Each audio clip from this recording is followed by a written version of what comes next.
The greatest teacher of all time was Jesus, and as we know, he used parables to teach his disciples and followers. So what better way to share the meaning behind out love than to share the story behind out love? So welcome to my Bob Talk. Out love, more than just a hashtag. In 2016, we're the #1 team in the country, hosting the NCAA tournament right here on our home field, and we lost. We went 2-0. And not only did we lose to a team that had never won an NCAA tournament game, we lost to a team that had never won a tournament game in NCAA history in any sport. It was obviously a David and Goliath moment, or so we thought. So as we sat through and became members of the ground crew, we were able to watch Haverford come through and upset Salisbury to win the NCAA regional here at Virginia Wesleyan. And in that moment, in depression and anger and jealousy, what I witnessed was pure joy. What I witnessed was a group of women that were surprised, but unsurprised at the same time. As they're jumping up and down and going back to each other, I remember seeing one girl go, "How are we still here?" And another girl saying, "We need to make t-shirts." And another girl saying, "What are they going to say?" And somebody screaming, "How the hell are we still here?" What a great moment for them and a lesson for me. And fast forward to January as I watched Clemson at halftime in the NCAA championship game there, and they interviewed Dabo Sweeney, and they said, "What did you say to your team at halftime?" And he simply just said, "I told our guys that we need to love each other more than the other team loves each other. And if we do that, we're going to come up on top. If we love each other, we're going to win." And in that moment, it hit me. I grabbed my phone and I made a selfie video, as embarrassing as it is, 4.5 minutes, and I sent it to our team. And I said, "Take the next 4.5 minutes and please watch this video. And we're going to talk about it when we get back to campus." In that video, I just simply said, we're not getting outworked. I don't think we're getting out-recruited. I don't think that we're getting outworked in the offseason. I don't think we're getting outplayed. I don't think teams have more talented. I think in the biggest moments, what's simply happening is we're getting outloved. It was 2 words, outloved.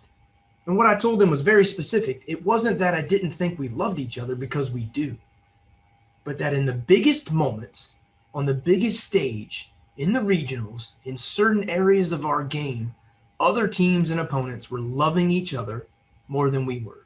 Again, 2 words.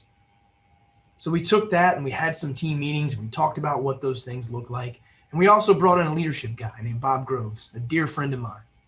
And without knowing any of this, Bob comes in and he works with our team and he talks to them about trust. He talks to them about their story, and he talks to them about love. Rewind all the way back to when I took the job at Virginia Wesleyan, and I'm remembering this in the midst of Bob talking. My mother told me, she said, "Son, you're switching from coaching men to women." She said, if you met a man on an airplane and you took that ride, at the end of that, you'd have this long conversation on the airplane ride, and what he would do is he'd hand you his business card, and he'd say, "Call me if you ever need me." She said, because men are about power, men are about position, men are about ego. She said, but if you take that same conversation in that same plane and you have it with a woman, she's going to show you pictures of her grandchildren. She's going to show you pictures of her dogs, of her family, because women are about relationships. And she said, never forget that. So as Bob's talking about our story, and he's talking about trust, and he's talking about love, and I'm thinking about this out love thing, I'm also thinking about relationships, and I'm thinking about my mother and what she would say.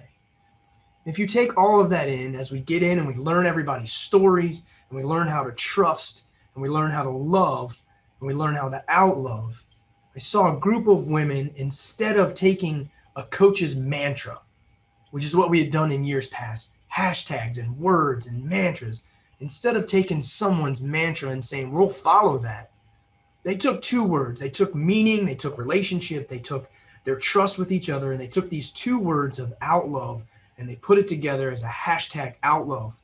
And instead of buying into what a coach or what a coaching staff was saying, they took something, they created it, they made a movement, and they allowed their coaching staff to join in with them.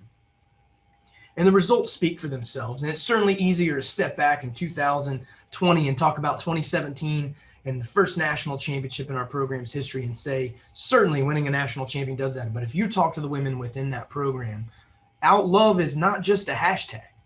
Outlove is something that they live by, and outlove is certainly something that defines our program.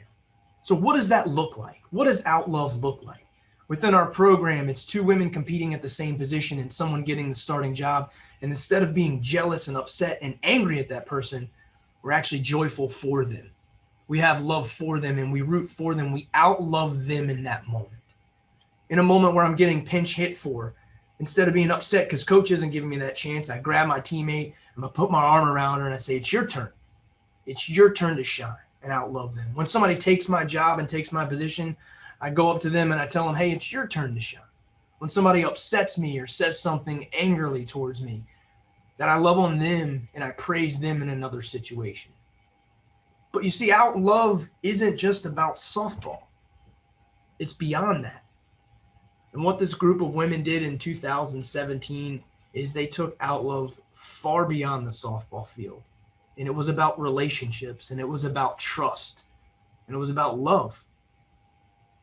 Outlove is grown and it's blown up. Is that raising money for cancer? Is that getting one of these great pink bats behind me? Is it sending flowers or planting pansies for the Littletons, as purple is a reminder of their daughter that they lost as a stillborn? Is outlove a simple text to a teammate or a friend, just telling them you're thinking about them, telling them you love them? Is it dropping that gift off or sending something anonymously?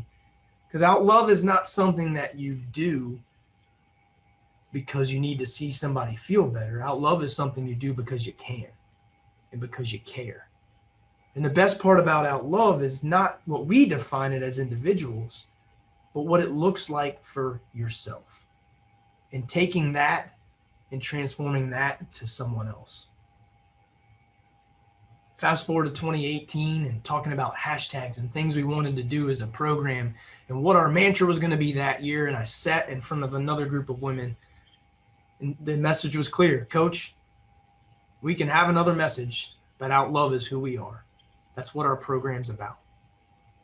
And here's the thing about outlove is we can say it, we can do some things, but we're all going to fall short of it at times, like anything else. And even when we fall short of it, as we have as a program, as I have as a coach, outlove is still something that I can reach. Outlove is still something that I can do. And outlove is still something that I can receive. You see, we see this hashtag outlove and we think about championships and we think about a program that won and we think about a group of women that did something so spectacular. And we look at it as softball and we look at it on the field. But outlove is something we need right now in our world, in our country. Whether you're a Democrat or Republican or somewhere in between, whether you're white or black or gay or straight, we can all outlove. We can all do better.